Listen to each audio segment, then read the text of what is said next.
Hello students, आपका स्वागत है सन्मा जी मैथ पॉइंट क्लासेस में। आज हम बात करेंगे डिस्टेंस फार्मूले की, जो 2 पॉइंट के लिए बनाया गया है, वो कैसे आया है, कैसे इसको ड्राइव किया गया है। क्लास 9 तो क्लास 10 में कोऑर्डिनेट ज्योमेट्री है, क्लास 10th में ये 6वां चैप्टर है और क्लास 9th में ये फर्स्ट चैप्टर है 2026 के न्यू सिलेबस के अनुसार। RS अग्रवाल के अकॉर्डिंग मैथ्स के अनुसार हम आपसे बता रहे हैं आपको। तो ये 10th क्लास में 6वां है और 9th में ये फर्स्ट चैप्टर है। 10th में जो कोऑर्डिनेट ज्योमेट्री जो स्टार्ट हुई है वो डिस्टेंस फार्मूले से स्टार्ट हो रही है। 9th में बेस स्टार्टिंग से कैसे पॉइंट प्लॉट करते हैं, ऑर्डिनेट कौन सा होता है, एब्सिस का कौन सी होती है, ऑरिजिन किसे कहते हैं। तो इसके लिए अगर आपको वीडियो नहीं देखी है आपने तो पिछली वाली वीडियो ज़रूर देखें, जिससे कि आपके पॉइंट्स हैं जो भी दिक्कतें हैं वो और क्लियर हों।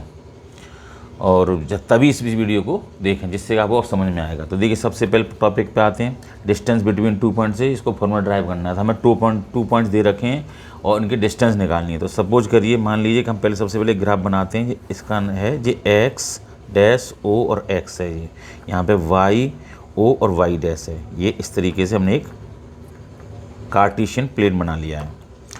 तो जैसा कि आप जानते हैं, थोड़ा सा मैं और रिवाइज करा दूंगा आपको। इसमें प्लस प्लस के पॉइंट होते हैं, इसमें माइनस प्लस के, और थर्ड क्वाड्रेंट में माइनस माइनस के, और फोर्थ में जो होते हैं प्लस और माइनस के होते हैं। मान लीजिए एक पॉइंट यहाँ दे रखा है और एक पॉइंट यहाँ दे रखा है। इसके डिस्टेंस निकालनी है। इसको हम ए बोल सकते हैं, इसको बी, पी क्यू भी बोल सकते हैं, आर एस भी बोल सकते हैं, कुछ भी दे सकते हैं नाम इसका। तो ए के जो पॉइंट होंगे वो हमारे होंगे x1 और y1, और बी के पॉइंट होंगे x2 और y2।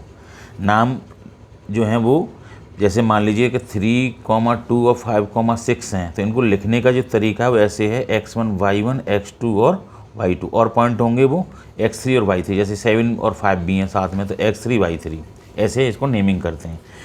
तो x1 y1 पॉइंट है, x2 y2 है, क्योंकि ए की जो लोकेशन है वो x के अनुसार और y के अनुसार दो एक्सेस यानी x और y एक्सेस के अनुसार यहाँ पे इंडिकेट है, इसलिए इसको x1 और y1 लिया गया। यहाँ से यहाँ तक की जो डिस्टेंस है वो x1 चली गई है और जस्ट इसके परपेंडिकुलर y1 डिस्टेंस चली गई है। सेम प्रोसीजर यहाँ से यहाँ तक x2 चला गया, इस पॉइंट तक, यहाँ तक इसके सीध में देखो, और ऊपर जो चला गया 90 डिग्री पे वो y2 डिस्टेंस है। तो इस तरह ये यहाँ पे 2 पॉइंट ले लिए गए। हमें क्या करना है, इनको नीचे से इस लाइन के पैरेलल यानी वाई ओ वाई डैश के पैरेलल इसको हमें क्या करना है, एक लाइन यहाँ से ड्रॉ करनी है, सॉरी यहाँ से इस पॉइंट से एक point same line parallel by O Y dash के बी पॉइंट से पैरेलल करनी है, जो 90 डिग्री पर टच करेगी यहाँ और 90 डिग्री पर टच करेगी यहाँ पर। जो एक्स डैश ओ एक्स को 90 डिग्री पर कट करेंगे। फिर क्या करना है, हमें ए बी को डार्क लाइन से मिला लेना है। अब हमें क्या करना है, एक्स ओ एक्स डैश के पैरेलल एक लाइन करनी है जो ए पॉइंट से होके जाती है। तो ये मान लीजिए ये ऐसे ये यहाँ से होके ये जा रही है, ये पॉइंट इसके ये पैरेलल लाइन है। थोड़ा आगे बढ़ा देते हैं, इसके पैरेलल लाइन ये खींची गई है और ये जो तीनों पैरेलल लाइन है ये खींची गई हैं। ठीक है, ये आपस में तीनों पैरेलल लाइन है, जो वर्टिकल लाइन है और जो हॉरिजॉन्टल लाइन है, इसमें 2 खींची गई हैं। वर्टिकल लाइन 3 है यहाँ पे। तो यहाँ पे एम पॉइंट पर इंटरसेक्ट कर रहा है। सपोज करिए जी ये वाली लाइन और ये वाली लाइन 90 डिग्री पे ये यहाँ पर टच कर रही हैं। तो हमको करना क्या है कि हमें यहाँ से यहाँ तक की पहले ए एम की डिस्टेंस निकालनी है। तो ए एम की डिस्टेंस कैसे निकलेगी, यहाँ से यहाँ तक की मान लीजिए x1 डिस्टेंस है और यहाँ से यहाँ तक की कितनी x2 डिस्टेंस है। तो ये वाली जो डिस्टेंस है, जो मैंने जो कर्व लाइन जो की गई है, ए एम जो है वो डिस्टेंस होगी ए एम। ए एम कैसे निकलेगी, वाई x2 में से, x2 की डिस्टेंस ऑब्वियसली ज़्यादा होगी क्योंकि ये हमें पीछे डिजिट लिया जा रहा है और ये पहले फिनिश हो गया यहाँ पे। तो x2 में से x1 माइनस हो जाएगी। ठीक है, यानी यहाँ से यहाँ तक मान लीजिए 8 है और यहाँ से यहाँ तक मान लीजिए 3 यूनिट है। तो 8 में से 3 जाएंगे तो यहाँ से यहाँ तक 5 यूनिट रह जाएगी। सेम प्रोसीजर यही है। अब आगे देखिए, हमको एम बी की डिस्टेंस निकालनी है। क्या निकालनी है, एम बी। एम बी कितना होगा हमारा, एम बी निकालने के लिए हमको पहले वो यहाँ से यहाँ तक कितनी थी डिस्टेंस, ये y2 थी, ये कितनी थी y2, और यहाँ से यहाँ तक कितनी थी, इसके पैरेलल लाइन है तो ये कितनी होगी, y1 होगी। यहाँ से यहाँ तक डिस्टेंस जो है तो ये कितनी होगी, y2 में से इस डिस्टेंस में से इसको माइनस कर देंगे तो एम बी निकल आएगी, यानी y2 माइनस y1 निकल आएगी। जैसे यहाँ से यहाँ तक की डिस्टेंस मान लीजिए 12 है यहाँ से यहाँ तक की, और यहाँ से इस यहाँ पे कोई नाम डाल सकते हैं आर एस। एस बी की डिस्टेंस 12 है और एस एम की डिस्टेंस 10 है। तो ये कितनी डिस्टेंस रह जाएगी, 12 में से 10 माइनस हो जाएंगे तो 2 रह जाएगी। सिंपल सी बात। अब इस ट्रायंगल को हम बाहर निकाल लेते हैं, किसको, बी ए एम को, और समझने के लिए ऐसे ये हमने पॉइंट ले लिया ए, यहाँ ले लिया बी, यहाँ ले लिया सॉरी यहाँ एम पॉइंट है, यहाँ पे बी पॉइंट है। ये 90 डिग्री पे, 90 डिग्री क्यों होगा देखिए, ये हमने पैरेलल लाइन ड्रॉ करी है, इसके पैरेलल लाइन ड्रॉ करिए जी, तो ये यहाँ पे 90 डिग्री बनाएगी यहाँ पे, क्योंकि ये करस्पॉन्डिंग एंगल बोले जाते हैं। दो पैरेलल लाइन जो होती हैं ट्रांसवर्सल सीधी लाइन होती है, अगर 90 डिग्री तो यहाँ भी 90 डिग्री होगा। अब यहाँ तक की डिस्टेंस कितनी है, यहाँ से x2 माइनस x1 है, और ये डिस्टेंस कितनी है, y2 माइनस y1 है।